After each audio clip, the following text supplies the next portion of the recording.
I was recently listening to a Case Kenny podcast where he brought up this idea of relative success and how it's actually been studied that all of us measure our success based on the success of others. And he brought up a study where when people were handed $50, they weren't as happy when they found out that other people got paid $100, even though in both cases this was of course free money. We decided to just give it all away. Come again, sir! And in this whole social media age, this is the easiest thing to do. We do something great, but then we find out someone else did it better. I jumped 37 inches, someone on here just jumped 50. I hit 1,000 followers, well look at all these people who have millions. Or even one of your friends just hit 5,000.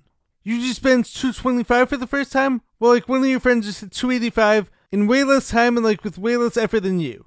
Someone out there is always going to have a bigger house, more money, more followers, relationship, etc. If you're looking for someone to compare your success to, it's out there. But you need to define what success means to you at this moment, regardless of what anyone else is doing. So if you just spent $225 after years of hard work and grinding away at it, that's amazing. Congratulate yourself. This doesn't mean stop striving for more, but make sure to take some time to appreciate what you just did. And even if one of your friends or someone else benches more than you, that doesn't take away from your success. Maybe you just completed your first big deal, or you got an A on a test, or you just touched the net for the first time on a jump. You touched the backboard, touched the rim. None of this requires a comparison, and this can be super hard. I know this from my own experience.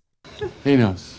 This idea of success only being based on what society considers success, or what our friends or what social media considers success. Seeing all that and acknowledging it is natural, but it doesn't have to become our reality.